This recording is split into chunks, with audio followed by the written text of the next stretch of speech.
si moi, Allah m'avait dit, tu allais vivre une seule fois, tu meurs, il n'y a rien. Je ne me serais jamais endormi. Du matin au soir, 24 sur 24, en train de courir derrière l'argent et derrière autre chose. Du matin au soir. Pourquoi? Parce que je sais que je vais mourir. Et il n'y a rien. Le kafir, le mécréant, quand il se complique la vie, il a raison. Il ne va vivre qu'une seule fois. Ça peut être logique. Et lui, il dit, moi je vais vivre une seule fois. Il n'y a pas de modèle là. Donc quiconque vit une seule fois, il faut qu'il profite. Mais Allah t'a dit, il y a tout là-bas. Il y a tout. Prends seulement le nécessaire ici.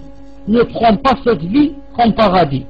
Car le prophète sallallahu alayhi wa sallam a dit, Dunya, il a dit la vie, le bas monde, sijnul mu'min, c'est la prison du croyant. Wa jannatul kafir, et c'est le paradis du mécréant. Toi, quand tu passes devant un mécréant, tu vois qu'il a construit un beau palais, la belle voiture devant la porte, le garage.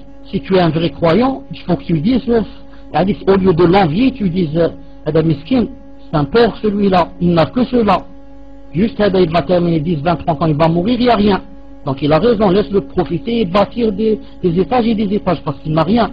Mais toi, tu as cru en Allah. Il t'a dit, je vais te donner des choses que tu n'as jamais ni vu, ni entendu parler, ni l'idée t'est passée dans ta tête. Alors il t'a dit, donne-le si du mu'min. Il t'a dit ça, c'est quoi ce bas monde? C'est une prison. Pourquoi c'est une prison?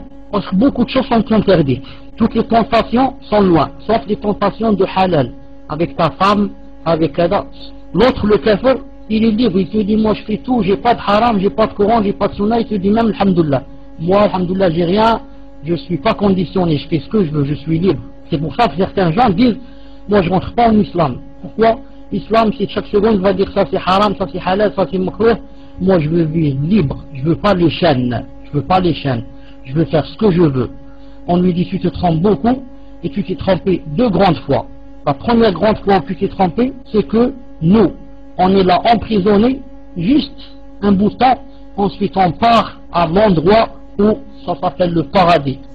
Toi, tu es là, tu fais ce que tu fais, et demain tu vas rentrer dans une prison pour ne plus ressortir, une prison enflammée. C'est la première faute. La deuxième grande faute que tu fais toi, c'est que tu crois que si tu ne veux pas te faire conditionner par l'islam, tu veux être libre, tu crois que tu seras libre. Jamais au grand jamais. Jamais au grand jamais, jamais au grand jamais. Pourquoi? Parce que Allah a créé toute personne pour qu'elle soit soumise. Soumise, il faut qu'elle soit soumise. Seulement elle choisit. Elle se soumet à Allah ou bien elle se soumet au shaitan. Naam. Ou bien tu choisis, tu deviens esclave à Allah subhanahu wa ta'ala et il te donne ici et là-bas. Ici, c'est pas il te donne des palais. Ici il descend quelque chose dans ton cœur que personne n'a. Il descend quelque chose, la séquina dans ton cœur, la rahma, le bonheur.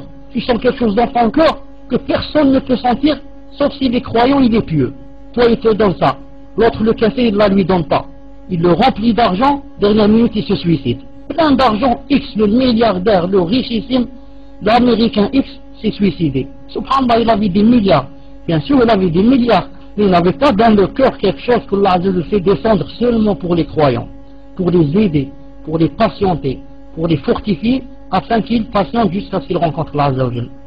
Donc celui-là, qu'est-ce qu'on lui dit? Tu te trompes beaucoup.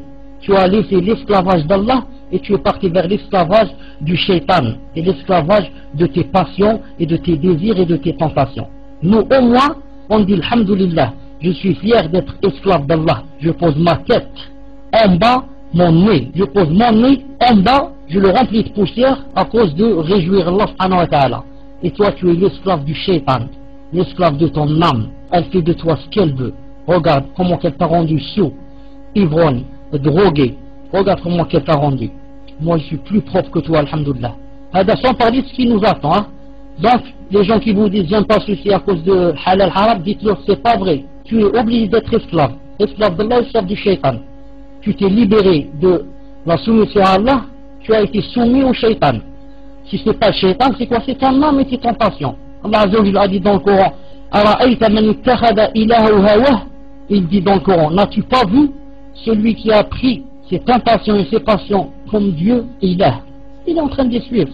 Donc moi, puisqu'il y a soumission obligée, je préfère la soumission à Allah. J'aime pas la soumission à mon âme et à mes désirs et mes tentations.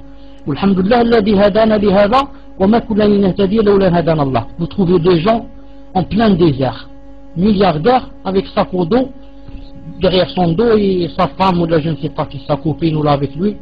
En plein désert, en Algérie, on dit qu'est-ce que vous faites là?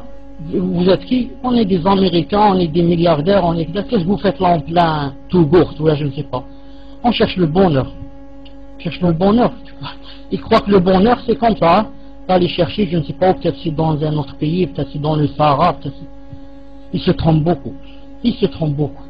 Le bonheur, c'est quand tu adores Allah subhanahu wa ta'ala et tu ne l'adores que lui. Et quand tu aimes Allah, il commence à t'aimer, à te rapprocher, là tu sentiras la sérénité. Tu sentiras quelque chose qui va descendre dans ton cœur, au point où tu diras Alhamdulillah, que les gens ne savent pas ce que j'ai à l'intérieur, comme disaient les salafs.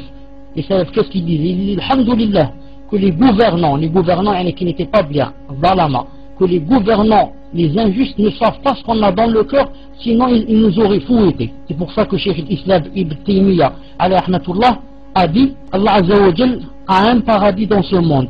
Quiconque n'entrera pas au paradis de ce monde n'entrera pas au paradis de l'au-delà.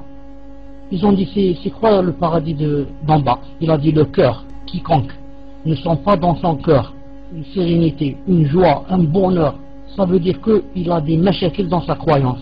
Ça veut dire qu'il doit revoir où est le problème. Car tu dois trouver un grand bonheur dans ton cœur, à écouter un dars, à faire la prière, à faire le Coran, à lire le Coran. Si tu ne trouves pas, ça veut dire que la foi est faible. On ne dit pas tu es kafir, masha'Allah, mais la foi est faible, la foi est faible. Il faut essayer de l'agrandir.